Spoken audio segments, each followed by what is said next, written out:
Neonic Void Productions presents.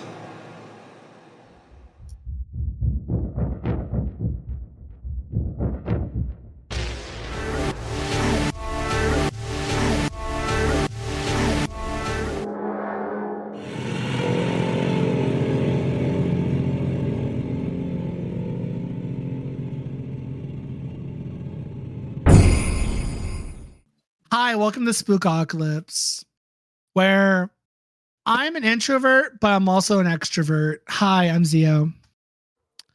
Are you sure you're not like an extrovert with social anxiety? No, no, I'm a mix of two because there are times where I want to be by myself, but then there are also times where I want to where I want to be social.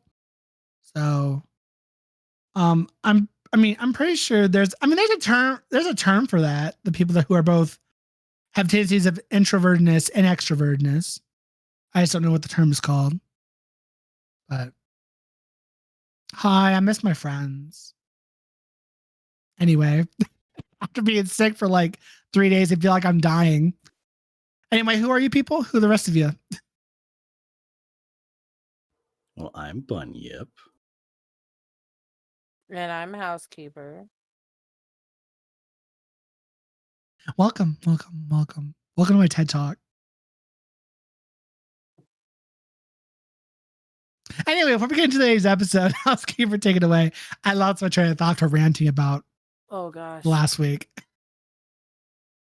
Isn't it kind of weird though how like the week before I got sick and then the week later you got sick and now that chairman is sick? I have no idea. He's nauseated too, and I'm like, oh no. What's going on? I don't know. Anyway, if you like this podcast, make sure you follow and rate us on whatever site you listen to your podcast. Share with your friends. New episodes get uploaded every Saturday. Links will be down in the description for the podcasts that are part of the Neonic family. Follow us on Twitter. I will never fucking call it that stupid ass name. Our handle Period. Like, this is fucking dummy. It's fucking idiotic. Speaking of, hold on, before I finish. This motherfucker decided to have the gall to tweet out, how come Wikipedia needs to have so much money whenever it's a free site that you don't need to use? Motherfucker, you own a website.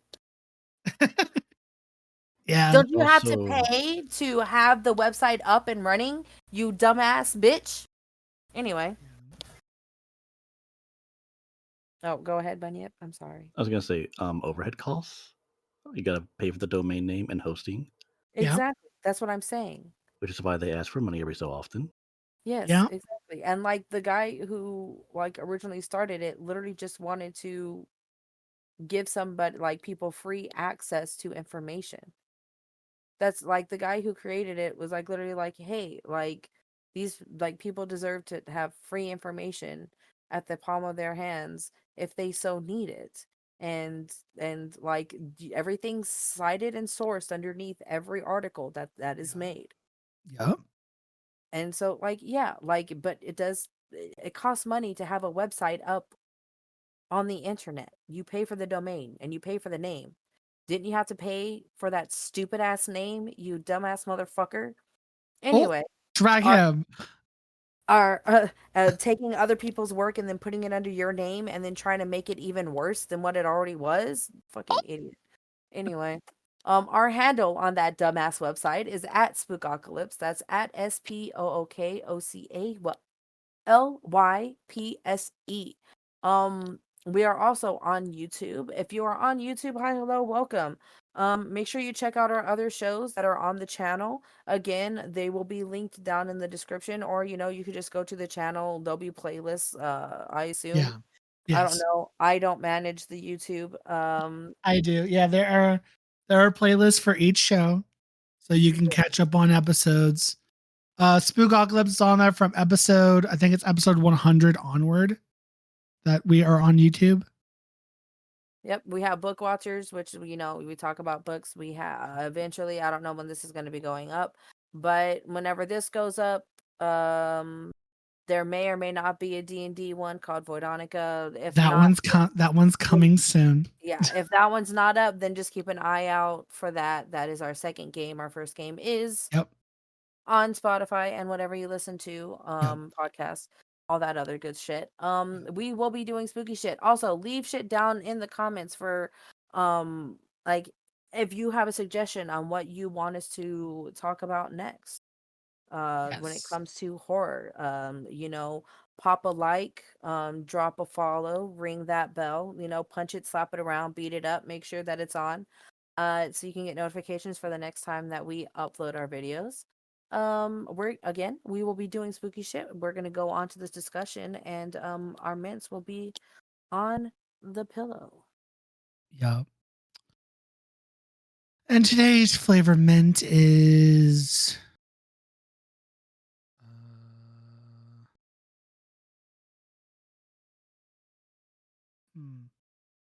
Like a gummy flavor that you would find that, like one of those toy kits that makes gummies, oh my where it's like god. it's a science experiment, but it's shaped like a Medusa head. Oh yes. And it's like it's really close to green apple, but not quite. Is that like yes. it kind of tastes like it's old, but it's not. Like that you just got it fresh, but it's kind of like it tastes dated. Yeah. Like it doesn't Yeah. have enough sugar in it. Yeah. Yeah. But I've had The those artificial taste- flavoring You is can too definitely artificial. taste the artificial flavoring. The artificial flavoring is too artificial flavoring. It's Too just much so of it. concentrated. It's very It's concentrated. so yeah. everybody. You feel like when you take it, you feel like you're glitching out in static because of all the concentrated artificial flavors. So, How I feel about artificial grape. oh my god. So I guess we could call it cheap green apple flavor. Ew. Pepto Bismol. Hey, Pepto's not bad. Ew. Yeah, it's like Pepto Bismol is actually pretty easy to drink compared to everything else. Yeah. I should have. I have a big old thing on Pepto Bismol from when I was sick because my mom's like, here. And I'm like, no, I'll suffer. Thank you. I'd rather take Pepto Bismol than any other medicine ever. Other than like that cough syrup that you used to get that tasted like Yeah. bubble gum from the pharmacy. Oh, God. Because that fucking bubblegum flavored like cough syrup was like the shit. Oh my god. But they don't have that flavor anymore. They just give you grape and it's disgusting. Or Maybe cherry. because people were like chugging it down, like, oh, this is delicious. Like, you're not supposed to take that much. Because it's so good. I'm sorry. We don't want our kids overdosing on cough syrup. That's what adults do. Hi. This is November when you're listening. We're kind of recording ahead. I know. It's weird. Just bear with us. Stick with us, babes. Today, we are talking about a movie that is in the same series. Actually, I think this is a series we talked about the most of everything. I think because we've done one. We've done two of them. Two of them. We've only 85 and 90, 94. Yeah, 94. Wait, when did we do 94? Am I tripping? Little Nightmares. When did we do 94? Kayako. I'm trying to go in the episodes and be like, when did we do 94? I mean, let's not hold our listeners in suspense. We could just say what movie we're talking about. Oh, we're doing VHS 99. Yeah, when did we do VHS 94? Hello? Am I tripping? Because I'm not finding it. That's the one with Ratman, no? Yes, we did Ratman, but where? I'm trying to find the exact date. I think it was during because I thought, is it during Halloween? No, I think we did during the summer. It was last year. No. I remember it was last year. I was at Mel and Erica's. We need to find the episodes called Hail Ratma. Where are you? Hail Ratma. Oh my god. Hail Ratma. Okay, yeah, we did. So we're talking about 94, 85, and now we're talking about 99. Now, 99 came out last year on Halloween. Around Halloween on Shudder. I I dropped the ball on that one, y'all, because I didn't know that came out during. I didn't know it came out October 20th until literally the following month or two, and I was like, "Damn, I missed my opportunity there." Because I wanted to do this one for Halloween last year, but we didn't. So that's why we did. That's why I was on it. That's why I was on it to do 85. So we're going back and we're doing 99. This is the 6th film of the VHS series. It's been spanning from different films and spin-offs from 2012, going all the way back to 2012. Wow, it's almost been 10 years. It's been 10 years, y'all. Sorry, 11 years now. Jesus Christ. 11 years for the VHS series, and this is one of the newest releases. They're coming out with one every year now. So this one, the directors. Bunyip, do the directors. I don't want to butcher their names. Okay. Directed by Maggie Levin, Johannes Roberts, Flying Lotus, Tyler McIntyre, Vanessa and Joseph Winter, and that's it for the directors. and it's produced by Josh Goldblum, Brad. You know what? Continue on the producers. Brad Miska, David Bruckner, Chad Vieira. Vieira? Vieira? Oh, okay. Chad Vieira. I'm assuming. Matt Bettinelli. Sorry. Matt Bettinelli Open and Tyler Gillette. Or Gillett. And the production companies behind it, of course, is Bloody Disgusting, who's been around since the get-go. Soapbox Films, Cineapocalypse Productions. I guess we're not the only ones that took up the latter half of the word apocalypse. I think everybody has. I know we're not early to the party. And they got Radio Silence Productions and Studio 71. And this film is distributed by Shudder, of course. And it was released September 16, 2022 at the film festival known as TIFF. That's me. The Toronto International Film Festival, aka TIFF. And it was released on Shudder October 20th, 2022. And it's 109 minutes. So now this one, actually, this is the 5th installment. 1, 2, 3. Yeah, this is the 5th installment.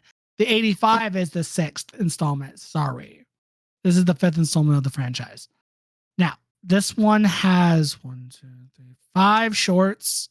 One of them is overarching while the other 4 are spread throughout.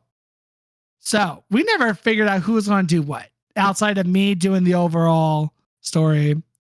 Y'all can. Think it matters. I don't. Who wants to do the first one? Y'all can split it between the 3. The 4. Sorry, the 4. So, wait, Zio, are you only doing one of them?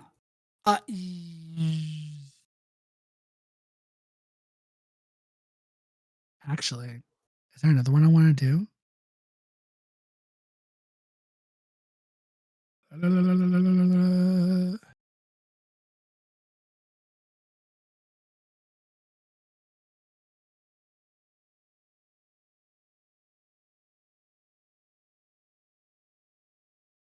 Do y'all want me to do 2 of them? I don't think it matters. I guess you know what? Let's do a wheel. Let's do a wheel. A wheel of misfortune. Okay. The wheel of misfortune. Because last time for 85, I did one of them. 2. No. You did 2. I did two. Okay, so we have Zio. We have Bun. Yeah. And we have Housekeeper. Yeah. I was going to keep it just like that. Okay, so first person reading is me. Yay. You're doing shredding. I'll even share my screen so that you can see it. We believe There you. you go. We believe you. We'll In have it open. there. Yay. All right. So shredding. Let's go. So, shredding is about this punk rock band named Rack. Rack is an acronym for the members who are named Rachel and Cure, Chris, and Caleb. They love pulling pranks, and they usually record all of their stupid little antics on a web show that they host. A lot of people that I have read reviews about this are like, "Oh, it's very Jackass style," which came out after the 90s. Y'all, I'm telling you this now. That's how people entertained themselves in the 90s. What? Like how like cuz a lot of like I read a lot of reviews about this before I watched it, and they're like, "Oh, well the first one is like very Jackass style. It's Oh, not yeah. unique and blah blah blah." And I was like, "It was only there for like 5 minutes. Y'all calm the fuck down." And two, Yeah. I'm telling you this now, all of this stupid antics, Jackass style shit was how people, the teenagers usually, people in that age group, entertained themselves. Yeah, plus this is much more tame compared to what Jackass would do. Exactly. I mean, I like Jackass. I do like Jackass. But yeah, heads up, y'all. There was no heavy social media, and the internet was usually about mom blogs and recipes. That's what the internet was used for back then. Oh, and to get directions from one place to the other because you didn't know how to get anywhere, even Yeah, now. where people weren't yelling at each other for little things. For having opinions. Yeah. Yeah, the internet was a more peaceful place in the 90s. There was no Twitter. Um, That's true. That's yeah. true. So yeah, the Jackass antics, that's just normal. Just saying that now. I may have been 5 in 99, but even I knew that that was normal back then. Anyway, so for their latest video, the band decides to break into what's known as the Colony Underground.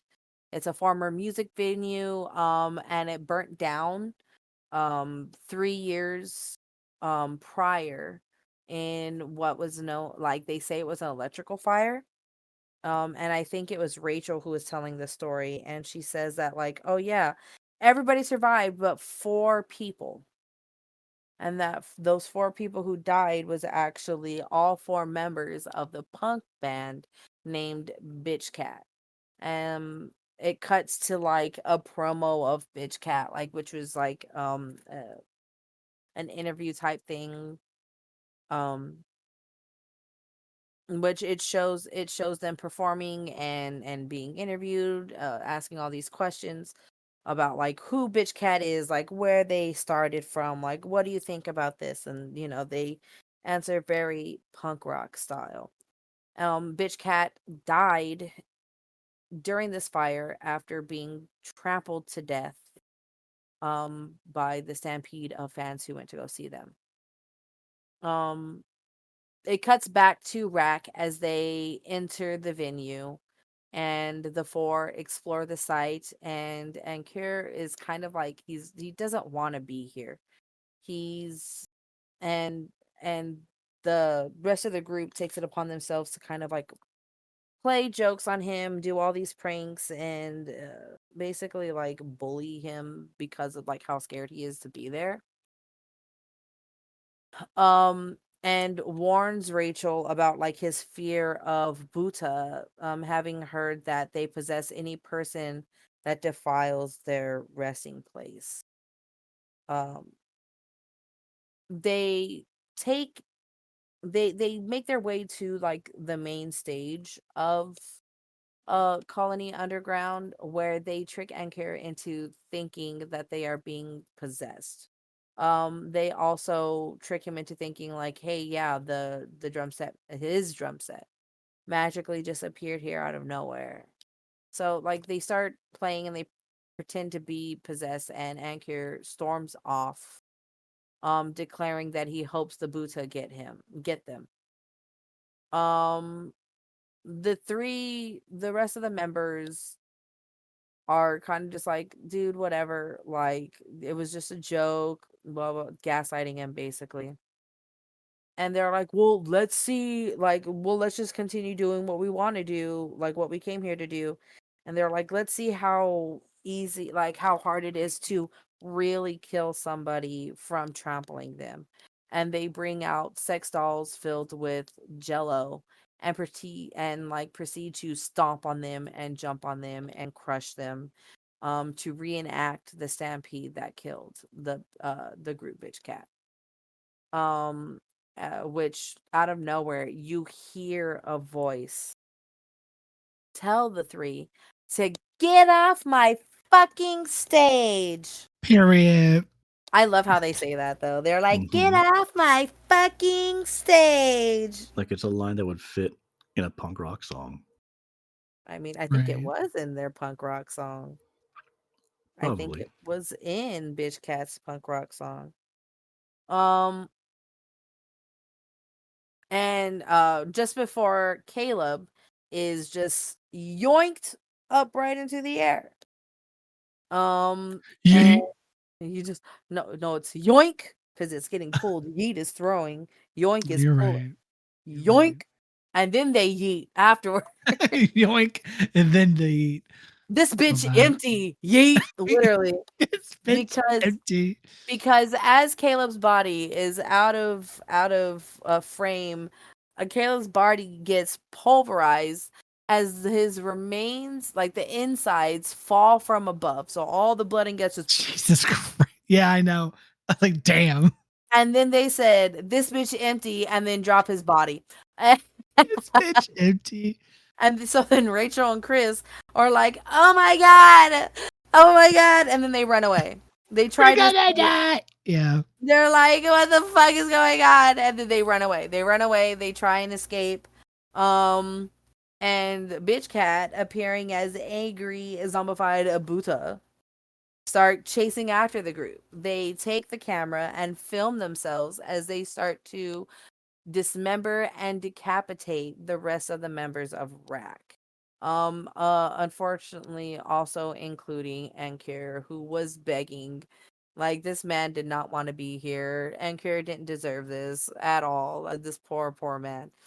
The tape glitches out to reveal, like, as they dismember the members and stuff like that, it does go back to them trying to like put like the pieces back together again, because I think the last person that you see get killed is Rachel, and you see like Rachel's body get thrown into like the frame, and then you see one of the girls come in and try and like put the pieces back, like she picks up a foot and she picks up a leg or like a calf and like tries to put it back together, and then she's like, that doesn't fit, and she like goes and like finds like a thigh and like gets the body and rolls it around and like tries to fit it. Like, it's really funny. Yeah. I was like, they're playing. The tape glitches out to reveal that they had decapitated all the members and then crudely put them back together again and the members of Bitch Cat possess the bodies as they perform the later group's old songs on stage. And that's where the tape ends.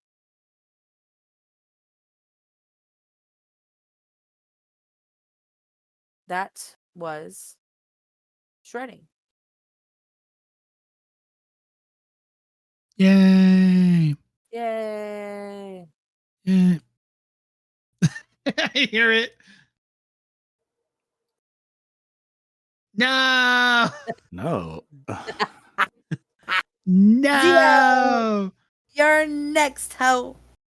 No. Denied. You're gonna do the unalive bid. Let's go. Sorry. I'm sick. Boo, you whore.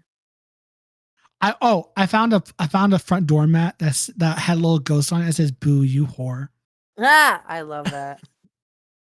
Anyway, So this one is the second one. And this one is called the unaliving. Use your imagination what that word is. Bid. It follows the story of a college freshman named Lily who is desperate as all hell to join a fucking sorority house, Beta Sigma Ida. Ida, the most prestigious of the sororities on her campus. And she must perform a quote unquote unalive bid. Well, Only, she chooses to do that. yeah, she chooses. Well, she has So- to. Well, she performs a unalive bid for her Which is- application. No, which is only applying to one sorority. So that's what that is. So Yes, quote unquote. Because yeah. it's like I'm only applying to one. It's And either they're like- all or nothing. They're Hence like, the name. why would you do that? Like, if you don't get in, then you're gonna be like an outcast. You're gonna be fucking no one. That's basically. So yeah. So she's of course risking alienation and rejection, blah blah blah, hence the name. Her effort does seem to pay off though, kind of, as she is invited to invited out for a night on the town with the girls from the sorority house. And the head of the sisters is named Annie, and she takes Lily to a nearby graveyard, where as part of a hazing ritual, which, mind you, ladies and gents, now today, at least in the United States, if not, I'm sure the world, Illegal. hazing is now illegal. It became illegal when we were in high school. Yes, it's been illegal for quite a while, ever since. What was it? I think there was like a couple deaths that happened that finally put the nail in the coffin. When did hazing become illegal? Oh, never mind. The Anti-Hazing Act actually started in 1995 after the death of Leonardo Villa in 1991. Yes, Leonardo Villa. Yes. We took things less seriously back then. Girl. Some of the stories I hear about people losing their lives doing stupid shit against sororities or Philippines. fraternities. Philippines. The Philippines. Yeah, I'm looking for the one in America. United States. I'm trying to remember because I'm pretty sure there was one particular case that finally put the nail in the coffin for it because the people involved were put up on trial for. Speaking of nails and coffins. So back to the story. They take her to the graveyard, do a hazing ritual where she is dared to spend the night buried inside of a coffin. The sisters then revealed that this is meant to recreate an urban legend wherein another freshman, I can't pronounce her name. They called her Guillotine. Guillotine? Yeah. Guillotine I thought it was guilty, but it was guillotine, like Giltine. Oh, I'm sorry. The anti-hazing law in the United States was enacted in New York in 1894.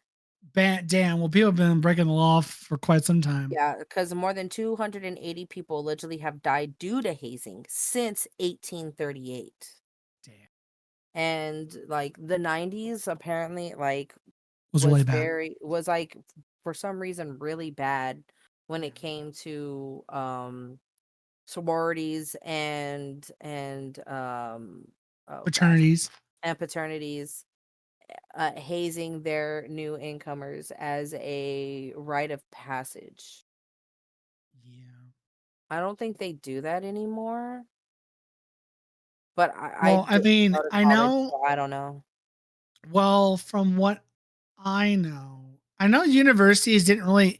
Honestly, it didn't seem like universities gave a shit until relatively recently, and then now universities will literally cut funding or be like, literally take it a lot more serious than they did.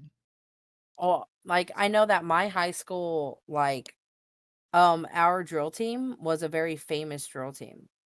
Like, they were super famous, and they actually got disqualified one year from nationals because of a hazing incident. Ooh.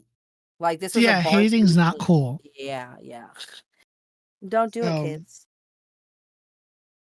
be smart. Get help. Stop it. Get some help. So Guillotine was dared. Back to the story. So Guillotine was dared to commit the same deed to enter the same sorority 20 years before. But she was forgotten by her classmates for a literal week. Oh. And then she was found to be vanished when the coffin was unearthed, rumored to have crawled into the underworld. Actually, this is probably this is one of the better ones in this one, y'all. This was great. So I know. I'm remembering. I'm like, oh, okay. You know what? This one kind of slaps. So she's in the coffin, and they're like, ooh, but you might get dragged to the underworld. Ooh. And she enters the coffin, who she is told that they will provide they provide reinsurance that if she resolves wait, what? Like they give her like a bell to ring. Yeah. Oh yeah, a bell to ring and a camera. Yeah. And she's supposed to stay there overnight. And when she does it, I mean, she's basically in, I guess. And so once she gets in the filming the whole ordeal, the sisters begin pranking her by knocking on her coffin because she thinks she's buried when she's really not. I mean, she is now, but she opens the box to discover it contains several large spiders. Terrified by spiders and growing sense of claustrophobia. Oh, they She rings the bell. nailed claustrophobia in this one. I know, right? They did. Ugh. Especially when the weather changes. Oh, God. So she rings the bell because she's like freaking the hell out. And the sisters start laughing, and they continuing to laugh at her torment. And a sudden rainstorm commences just as a police car arrives on the scene to investigate the noise. Fearing expulsion for hazing, the sisters flee and leave her ass until morning to come back in the morning and take her out and bring her out of the coffin. The police officer makes a investigation on the site, but leave unable to hear Lily's muffled screams for help under the mud that she is stuck under, and she can't open up the coffin. And the storm continues. The coffin's flooded by rainwater, and just as the water stops rising, girl, you wouldn't believe it. A ghoul, a zombie, an undead corpse comes crawling up out of the water, and it's the spirit of Guillotine, and she punches through the lid of the coffin and attacks her. The next morning comes. Sorority comes back, finds the coffin full of water, and the coffin is mysteriously empty. They agreed never to speak of the incident. That night, the sisters awaken, buried in coffins. Lily, now a ghoul or a zombie, undead corpse like the one she saw, appears with Guillotine in Annie's coffin and tells Annie that she has made a deal with Guillotine, offering her and the other sisters to replace her as victims in exchange for her soul being spared. The two, of course, attack the sorority sisters as they scream in terror. And that's where that one ends. They fucking deserved it. They did. They got what they deserved. They made their bed. Now they made the coffin. Now they lay in it. Yep. That one was good. And that was the unalive bid. Next up is Ozzy's Dungeon. Okay, this one was directed by Flying Lotus. Oh, you want to do it? Go ahead. Yeah, because I hadn't done one yet. Do it. Okay, so If any of you have ever seen any Nickelodeon show like Nickelodeon Guts or Legends of the Hidden Temple, it's the Mhm. exact same vibe. Yes. So, Ozzy's Dungeon is a children's game show where young contestants participate in physical challenges for a chance to descend into the titular dungeon and meet Ozzy. And if you get to meet Ozzy, he grants you a wish. And now, during this whole segment, it's like you see the host, and he clearly doesn't care about these kids because I think like one time he's talking to the camera and he like shoves this kid aside, almost knocks him over. And then we see this one girl. Oh, what is her name? Donna. Yes. And it's like, okay, what are you gonna wish for, Donna? And before she actually says it, the camera cuts to like the challenge. And there's like this little moment where like the host high fives one kid and then Donna has her hand up, like waiting for a high five. He just leaves her hanging. Damn.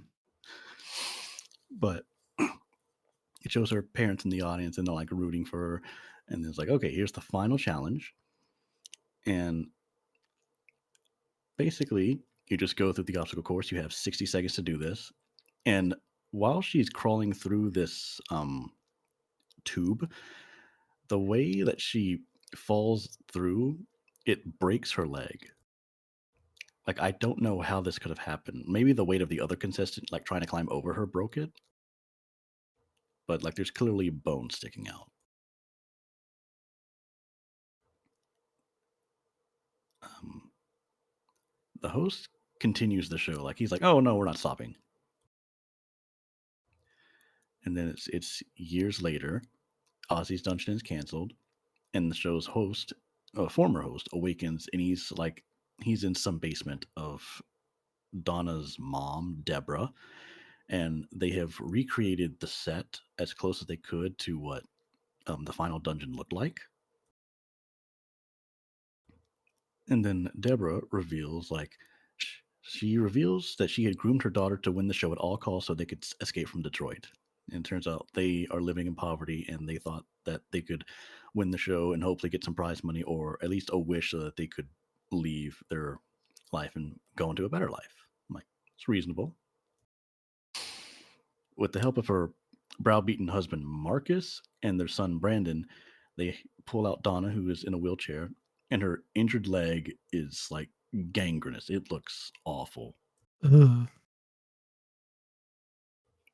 And this is when they're like interrogating the they're interrogating the former host.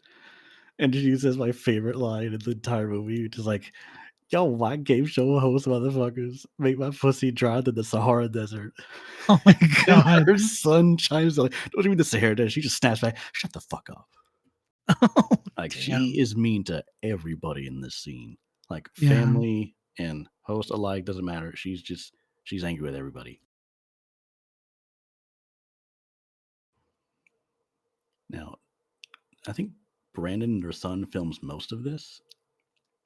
And then Deborah has like she films the host while he's forced to go through several torturous versions of the challenges from Ozzy's Dungeon. Like one is like crawling through on this tarp that's like got this brown stuff on it, and it's like, "What's that?" And she's like, "Well, that show ain't bean dip." It just looks like God. filth. I don't know what it is. But it's Yeah. gross. The guy is injured, and she's like, "If you don't complete the challenge in time, I'm going to take this bottle of what I assume to be sulfuric acid or hydrochloric acid and dump it on you." And then he tries to make it through the dungeon, and he gets through the course, but he's off by a few seconds. So then they tie him up to one of the support pillars in the basement. And before they can pour acid on him, he's like, "I can take you to the place where you can have your wish granted." And this is where it gets really interesting. Oh yeah. So the group drives to the empty studio where Ozzy's dungeon was filmed, and they see armed guards, and they're like, "Well, we can't hit in the main entrance. We're gonna have to go around the back." And so they go through the set, and they show up at this large wooden door, which leads to the titular dungeon. And there's that host's former assistant. I don't know if they had a name, but she looks like if Xena, the warrior princess, was blonde, pretty Yeah. much. And inside is a cave. And inside there is as they're going through the cave, I think the host whispers something to Donna, and you don't know what it is, but they go through and they find this altar, and there's some being. It looks like a very overweight woman on this altar, and these worshippers just standing around dressed in cult like robes. Well, actually, it's in the same clothes as the contestants. My bad. So Donna is brought before Ozzy, which I guess that's the name of this lady, to tell her wish. And then Ozzy just starts shaking and births this monstrous creature. Granting Donna's wish, the creature fires a beam out of its eye at the host and Donna's family, causes everyone's faces to melt.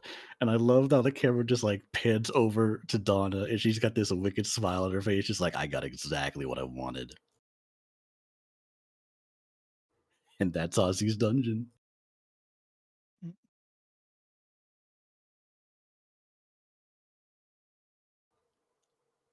And then we have the Gawkers, which I really like the stop motion of this because it just seems like some nerdy kid trying to do an animation project for fun. Because what else are you going to do in the 90s? Right. So the Gawkers is one that's kind of spread throughout the film, where they shows like the stop motion toy soldiers. They showed them throughout in between the segments. And this one actually shows the actual short of what's happening in this segment. So basically you have Bradley, who's a younger teenager who's making these stop motion films with his older brother, with his older brother's camera named Dylan. Bradley is recording his latest video as his older brother, bursts into the room to take the camera, which he uses to film himself practicing pickup lines with his friend Kurt, Mark, and Boner. What a name! Terrible. Just like sitting in front of the mirror, just like, oh, check out these pythons because like take these pythons to the vet because these pythons are sick or something like that. And I'm like, those are garter snakes at best. Oh, damn. Roast them. From there, you got. Oh gosh.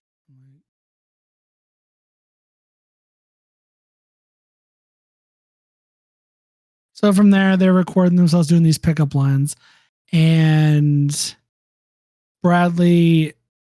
They exclude Bradley from their activities, thinking he is too much of a hopeless loser.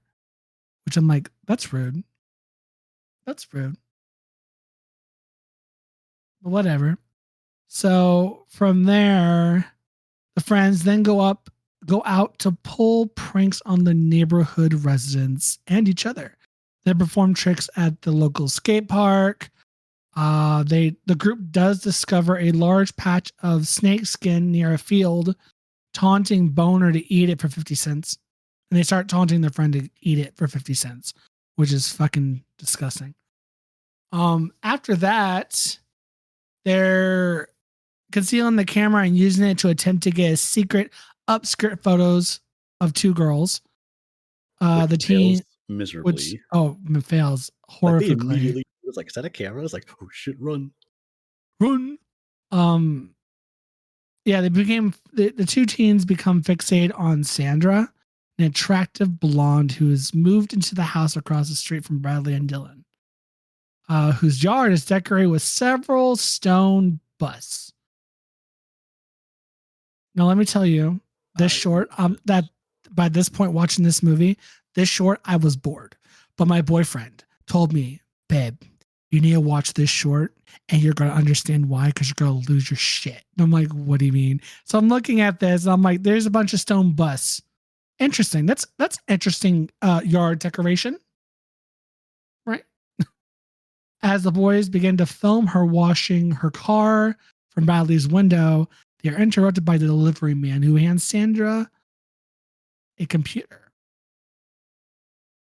Bradley later meets and befriends Sandra, who she invites him into her house while he attempts roller skate.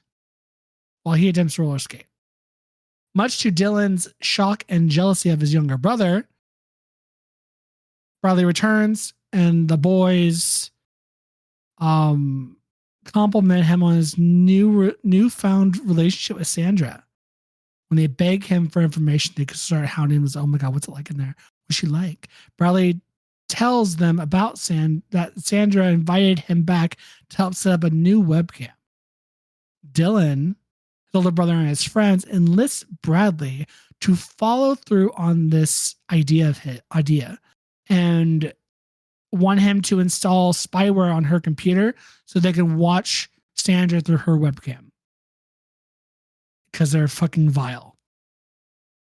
Bradley agrees and goes back to her house that night. Although he is nearly caught through doing this, he installs the spyware and sets up.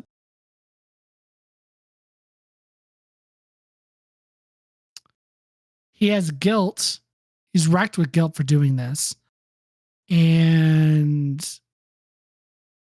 his older brother and his friends are, of course, they don't give a shit. They're like, oh my God, titties. So yeah, it's like the 90s where it's like, oh my God, we have nothing to do. We got to spy on these girls. Hell right. Yeah, like that kind of fucking attitude. Hell yeah, bro. And they turn on the webcam and they start watching her undress. Bradley leaves the room. The boys are then, I just remember, I could see it in my head. I was like, what the fuck? So the boys are horrified when they witness Sandra ripping off her scalp, revealing that her hair is not some luscious blonde locks, but fucking snakes. I'm like, oh my God, she's a Gorgon, a queen, icon, and a legend. I was like, can I get a movie of this, please? See, she has pythons. Yes, that bitch has fucking pythons. Like, so good. And obviously it reveals that she's like Medusa in Greek mythology, a Gorgon, as they're called. Sandra appears to notice what the boys are doing through the webcam and leaps through her window to their house. She breaks into Dylan's room and attacks them, killing Kurt, Mark, and Boner.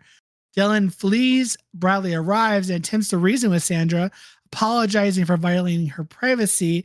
Not accepting his apology, she turns him to stone. Then proceeds to turn his brother Dylan into stone. Now fully transformed, she slowly approaches the camera stuck in Dylan's stony hand as the tape then ends. Damn. Is it a whole family of Gorgons now? I mean, she turned all to stone. I don't know if it's a family of Gorgons. I just saw just the one person. That is true. Because she moved in with her family. Well, we actually didn't see any of the family, actually, now that I think about it. And then when you mentioned the statues in the yard, I'm like, oh my God, what if they were previous people? Right. But I like how that delivery driver, I think he tries to hit on her. He's like, oh, yeah. Like, you don't hear what he says, but I imagine he's like, oh, yeah, I got your computer. Just sign this thing here. And yeah, and like, it's positive interaction, just like a little dance where he gets back to his truck. And then the guys are like, move your truck. Yeah. Should we wait for Housekeeper to talk about the 5th movie? Yeah.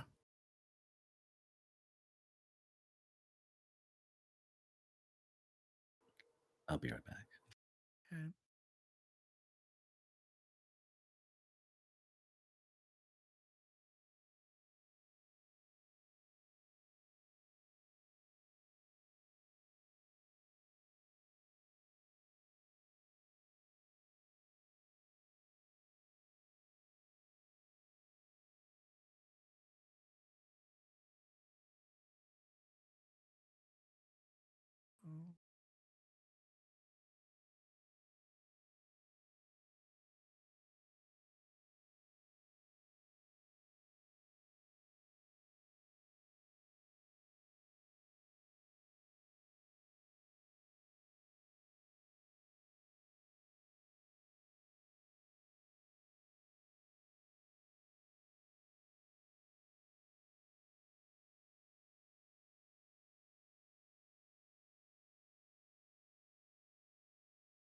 Okay, sorry.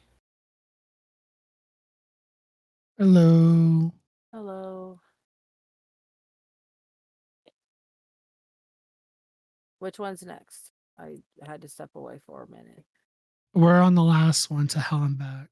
The very last one. Yeah, Okay. Bunya had to step away for a minute. Okay, so we both were stepping away. Yeah, he just stepped away a few minutes. Like a minute or so ago. Ooh, okay, so I might not have to fly. I'm gonna have to talk to Matt a little bit more. We're probably gonna talk about it more tonight because I was just like, hey, yeah, like there's a flight that leaves at 3:02 in the afternoon, but he usually works on Tuesdays.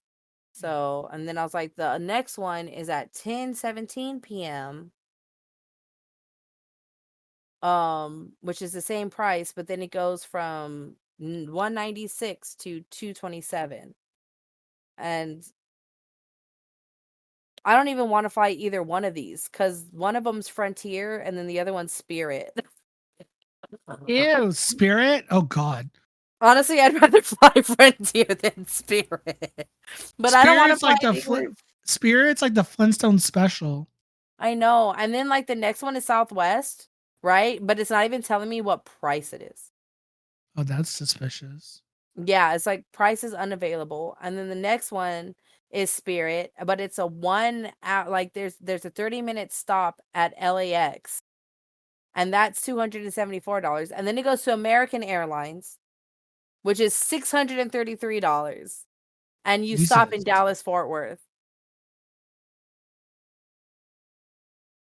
Yeah, it just keeps on going up and up and up and up. And I was like, bruh, 196. Like, I don't care. I don't care. Give me that discount. The only thing that sucks with Spirit is Spirit doesn't have to leave at the time they set. It's a suggestion. Well, like I've flown with Spirit before. Like, but I don't know about Frontier. I don't know how bad it is. And then they're like, "Oh yeah, like this is without an overhead compartment. This is if you just have a carry-on." Which I mean, I'm going to be packing maybe 2 pairs of shorts, the outfit for the wedding, which is probably going to be my romper, you know. Um and like some t-shirts. How is everything with? Well, I'll cut this part out. You should even cut this part out. How is everything going on with Matt? Whenever I put in the mentality of people are gonna do what they're gonna do, and there's nothing you can do to stop it, and like ignorance is bliss on top of that, it's great. It's great because like it's helping with my PTSD because that's what I realize I have is PTSD Yeah. from a previous relationship, and I'm projecting that onto this current relationship. Like even today, like I kind of like I had those thoughts again, like, oh well, whenever you were over there yesterday, because I stopped by the store yesterday, I was like, he kept on looking out of the window like he was like expecting someone to stop by, and then like his computer, like his Discord was going off a lot. His Discord was going off a lot. And I was like, damn, like your Discord's going crazy. Cause like we are like I'm on the store Discord, but it's I know it wasn't the store Discord because my phone wasn't going off either. So I was like, why the fuck is your Discord going off crazy? And then I thought back to like previous shit that had happened, and then like I was starting to spiral, and then I was like, you know what? Not my issue. It's not my issue. Like, not for me to worry about. It's like people are gonna do what they're gonna do, and until you know it's Schrodinger's cat, but Schrodinger's relationship.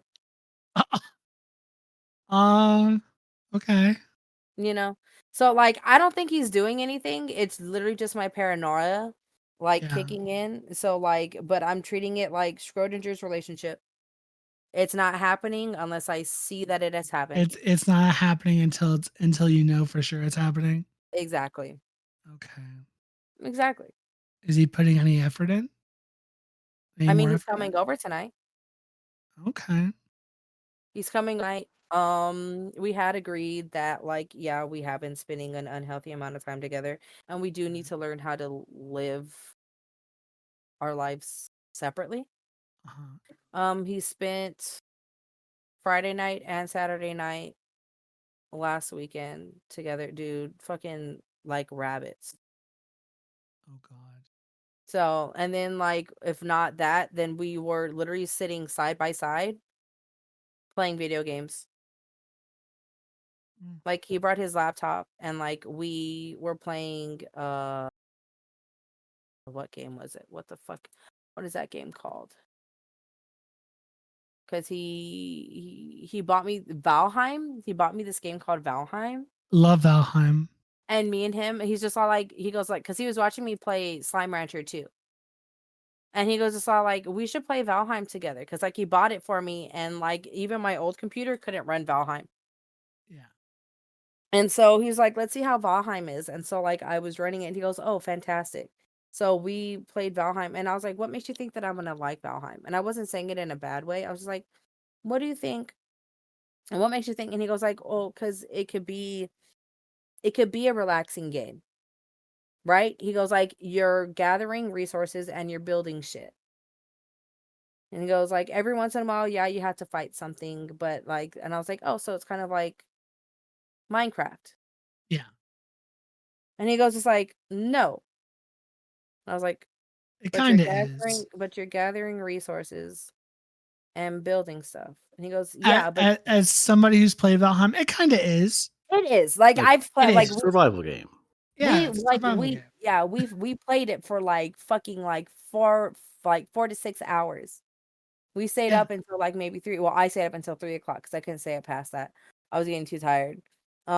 Like playing it, and I'm like, okay, so you punch a tree until you get wood, and then you make a wooden axe, and then you cut more trees down, and you collect rocks, and And then then you at night, spooky shit comes out. and at night spooky shit comes out, and every once in a while a creeper will come by and try and get into your house because that's basically Yeah. like, Yeah. like Yeah. But those creepers, I think, are a lot more terrifying than Minecraft creepers. well, yeah, but the Minecraft creepers will blow up your house. The other ones just attack you. Because like there's like these like weird little things that have like masks on that will like appear out of nowhere, and like Yep. I hate them. I'm like, go away. And so Oh, like fuck your shit up and leave. yeah, like Valheim, like it's Valheim's version of creepers. Yeah. It's And, Valheim's version of creepers. and then you can go around and battle bosses like a giant deer, a bunch of giants, monsters, and shit. So there's like boss fights you can go do. Obviously, Yeah, in Minecraft. Anyway, yeah, hi, Bunya. Welcome back. yeah. So like, so I'm just gonna tell him like Valheim is Pick you just up. It's no, it's Minecraft. it's It's Norse Nordic mythology. It's Yeah, a Nordic Minecraft. it's North mythology Minecraft. Yeah, Yeah. Like, it's okay if it's like Minecraft. It's just got a different color palette and tone yeah, and different activities, but it's they, fun. It's it still borrows a Minecraft, lot from that game. Yeah. which there's no hate. I actually really enjoy Valheim. Who's doing the So, last story? uh, Excuse me. I mean, I can. I didn't thoroughly pay attention to this one though, because I had to take care of Dean on top of this, but I can read what it says. I can point out some things if you gloss over them. Fantastic, because I'm just gonna read the summary. Um, because again, like I wasn't able to give my Yeah, 100% because I am a mother a mother, and mother. I crave violence. Anyway, that's Dean. That's Dean. On New Year's Eve in the bright year of 1999, best This friends is the and last short y'all called To Hell and Back. yeah. There's two best friends and videographers named Nate and Troy, and they have been hired by what is revealed to be a coven of witches. I love me a good witch. Love me a good witch. I am a lightly practicing one myself. Well, I mean, like whatever you view as witches. I do white magic, protection magic. and all that good shit. Anyway, their task is to film the witches performing a ritual where a woman named Kirsten volunteers to be offered as a vessel to a powerful demon known as Ukabon or Yukabon. What is it? Yukabon or Ukabon? Ukabon. There's different, I don't know. It's Ukabon. Despite agreeing to film the ritual, Nate is kind of skeptical about these guys, about these witches, and thinks that this ritual could be a prank. The witches that are performing the ritual tell the duo that while they call to this demon, they will not actually summon it until like midnight on the new millennium, which cool.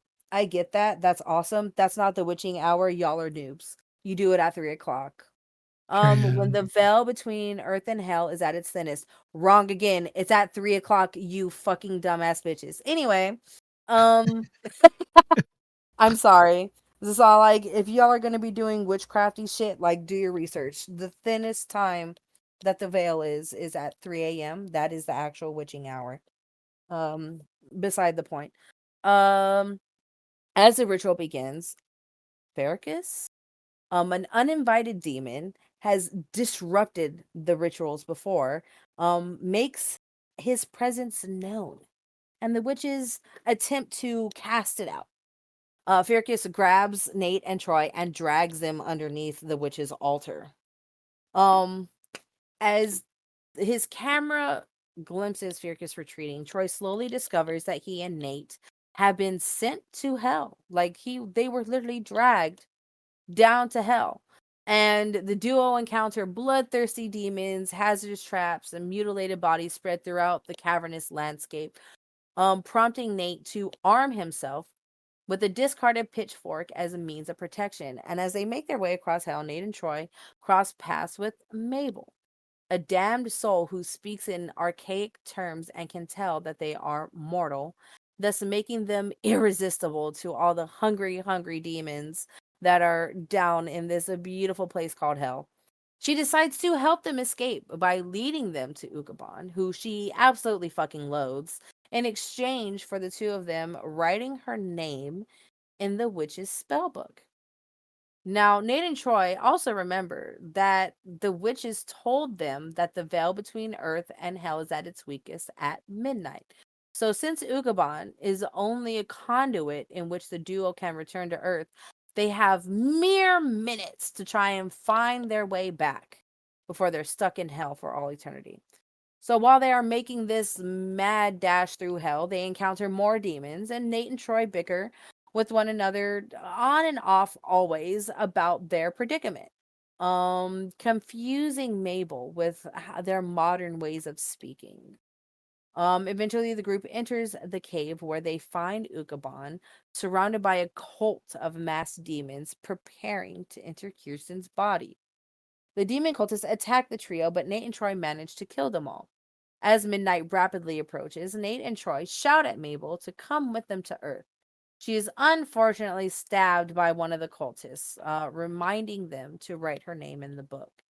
The two friends jump inside Ukabon's cavernous stomach as the ritual begins, and the duo successfully return to Earth, albeit Nate possessing Kirsten's body.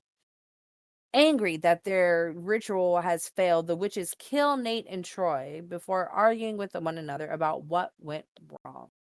A dying Troy uses his blood to write Mabel's name in the book the witches used to summon Ukabon, then succumbs to his injuries before the tape ends.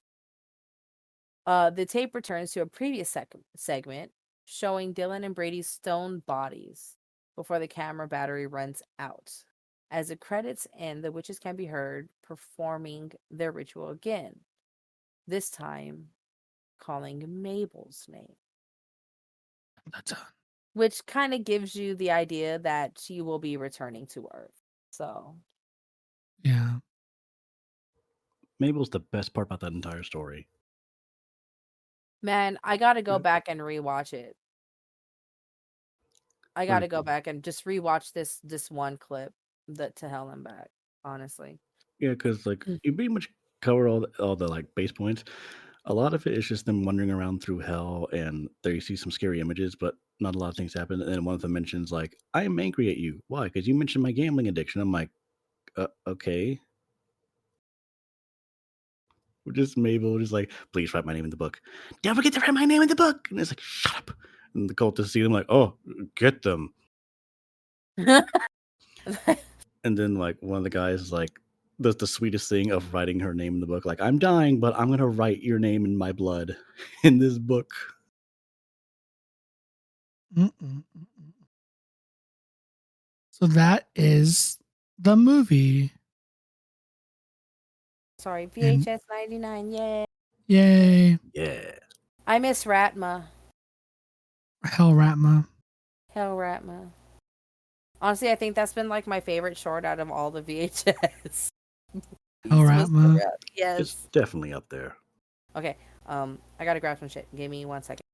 All right, we'll wait. Should we rate based on individual stories or overall like we did last time? Overall, like we've done with the last few. Okay. So we'll just wait for Tiff to get back. Eventually, I want them to put the other VHSs on streaming so we can watch the first three. Because now we watched the last three, and now I want to watch the first three. I have seen the first one just in my free time. I think I like the idea of like, we may have to cut this part off. It's like spoilery, but Yeah. they like break into a house to steal some things, and then they find just this stack of televisions, and then they're watching each Yes. tape, and then each viewer just disappears, and you have no idea what's going on until the last guy turns around, and the guy that's been sleeping in the chair is just like a demon monster. Yeah. I've seen the first three because they were on Netflix for the longest time. But I want to do episodes on them, but I have to wait for them to show up on streaming again. Because the first three are not through Shudder, the last three are. Shudder got them from 94 onward. Now I also want to do, I think the next one we're going to do is Kids versus Aliens, because that's a spinoff of the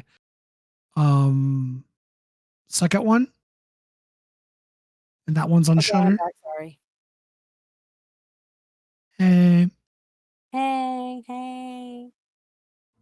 Okay, what is our rating system going to be this time? Ooh.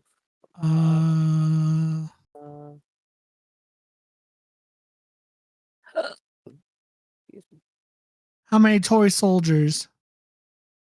Oh god, the toy soldiers, like The toy soldiers. my favorite part is like it just shows two of them kissing. It's like, oh, he's so What good. the fuck are you doing? Yeah, it's like,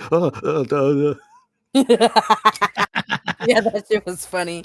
He's like, I also found like how the blood was done for one of the soldiers. Like he puts it on top of like this blanket, and the blood soaks into the blanket. I'm like, oh yeah, blood would soak into the ground.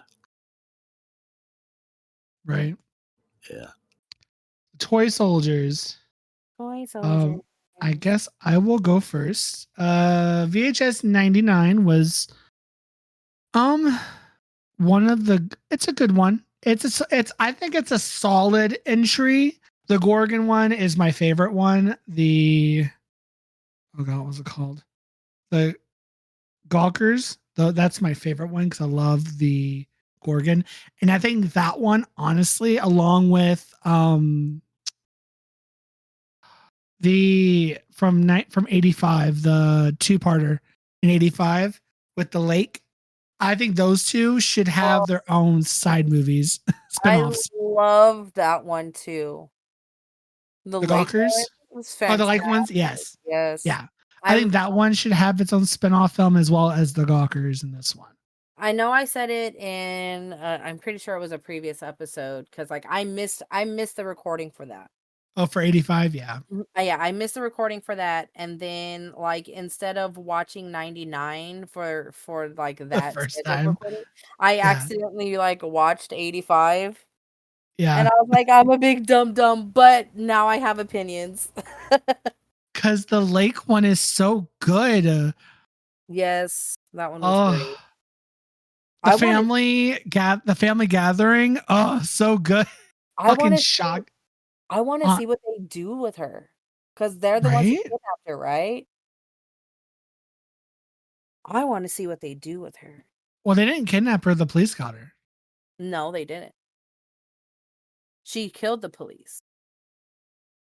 Then who took her away after she tried to, It was the police Mm. that got It her was- because the police killed everybody but her. It was And the she people. couldn't. It was the people who sprayed her with the water. Because remember, they're like, well, we're going to give her what we got. Yeah, that's when they sprayed the water on her. But like, I think that they were planning to do something with her. I don't think it was the police. no, it was the police because the police shot down the whole family and she tried to kill herself before the police got her. So it ended with with some more police officers coming in, and that's who took her was the police after they took out a few of them. I'm sorry, the auntie with the shotgun, girl, The so old lady. good. The big old lady with a shotgun. I just want a movie about the family history. What did each person do? I mean, I know they said what some of them did, but I want to see it. But that one deserves its own side story as well as the Gawkers. Just VHS, continue what you're doing. Shuri did 2 of them, Siren and Kids vs. Aliens. Do some more spin-offs of these because these are good ideas here. That's why I'm like VHS, ABCs of Death. All these anthology films are great for coming up with ideas and doing full films off of them because it's just like a pool of brainstorms and shit with these franchises. But this one's a good one. It's not the best one, but it's not by far not the worst one either. It's decent. It's fun. For me, I would rate this because I liked 85 more. A lot more. Overall. I would rate this one 99 at 3.5 foot soldiers. Toy soldiers out of 5. So a 3.5 for me. Okay. Why? Some of them didn't really like the suicide bid was fun, but I was kind of hoping for a little more. And same with to Hell and Back. They had some good stuff in them, but overall as a collective, it wasn't as good as like 85. Okay. But but again, not by no means terrible. Because 85 I rated what? A 4.5? Mhm. Yeah. Yeah. So I'm just rating this a 1 point lower. So it's about a 3.5. It's solid. It's solid. It's good. You'll find some love in here. Okay. Okay. I'd like to give it a 4. That's what I Oh, was going to 4. think about giving. Okay, so the first 4 stories, definitely good. The 5th one feels the weakest. And I know, like, it's all supposed to be tying into, like, here's how the 90s were. And the premise of the 5th story is 1999, Y2K. What happened at the Yeah. turn of the year? Is the Yeah. world going to end? I didn't know that people wanted to summon demons at this time. So that was new. It's just Right. the beginning of it and the ending of it were pretty good. It's just the middle of it where they're wandering through hell and not a whole lot is happening. It's Yeah. just like, I can't really see anything other than what the camera's light is showing because it is dark in there. Yeah. But Ozzy's dungeon is my favorite. Just the idea of like, oh, a game show going wrong and then a family trying to get revenge. And then you see like this family who are like trying to put their wishes on some kid without really wondering what she wants. And then she gets what she wants. And it's melting people's faces off. So, and then in like the series as not the series, the movie as a whole, addressing how entertainment was handled in the 90s. Like in the first one, kids getting a home video tape recorder and just filming themselves doing just the weirdest shit, The like what teens stupidest would shit. do in the 90s. Yeah. Although I relate mostly with Ozzy's Dungeon because I'm like, I was watching Nickelodeon. I was like 7 or 8 years old in 1999. Wait, really? Yeah. Wait, I was what? born in 91. Oh, that's right. You're older than me. Yeah. I forget I'm Everybody's not. older than me. I forget I'm not. Uh. I'm not the oldest one. It feels so nice not to be the oldest one here. I'm the fucking baby. I'm not even 30 yet. Oh, Count you're your going to be. blessings. Yeah, yeah, I'm you're gonna going. be Yeah, in you're going to April. be. Time In comes April. for us all. Yeah, no, I'm hitting 30 in April.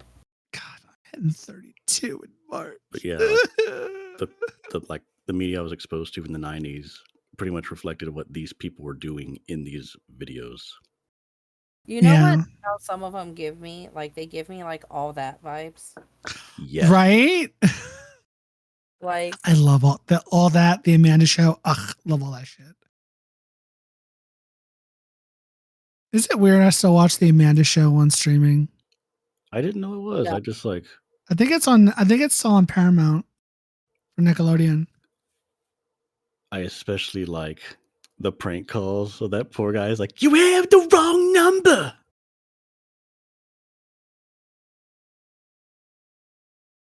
Yeah. Anyway, 4 out of 5 stop motion toy soldiers was my rating. Yep. I also give it a 4. Work. Any reasons? Jerk. Sorry, give me a minute. I'm dealing with shit over here. Yeah, I give it a 4. It does bring, like, just like the overall vibes do give like a bit of a nostalgic feel. Just because, like, it reminds me a lot of like the shit that like I grew up watching. Not the horror stuff, but like, the overall vibe of shit. I really, really liked. I actually really liked the Unalive bid. Yeah. Unalive bid was actually pretty good. I do wish that there was a little bit more. I wish I was able to like actually pay attention to Hell and Back, because I feel like that one, from what you guys are telling me, like I wish that there was more of the Hell vibe down there. Right. But again, I will rewatch it and revisit it on a different episode and be like, yeah, I totally agree. But the ones that I was able to watch, like I really liked the Unalive bid. I really liked the first one. Oh my gosh. Shredding. Yeah, that one was kind of funny. I liked that one.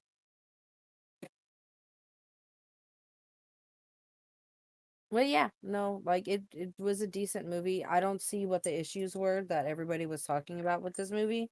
Because they were like, oh, well, like the first one is giving like Jackass vibes. And I was like, no, it's not. No, it's not. No, it's not. Yeah, what the general consensus like this movie was terrible or not very good? Yeah, there was like a big consensus that this movie was not the greatest out of the VHS films. No, you want a real bad one. My opinion, the worst one's Viral. The I don't third even one. remember Viral. Like I was telling Bunyip, I I don't would even love remember that one. I would love for them to re-release the first 3 ones on a streaming service somewhere, because the first 3 are not on streaming in Well, any of them. well, that's more, yeah. They used to be on Netflix. They used to be.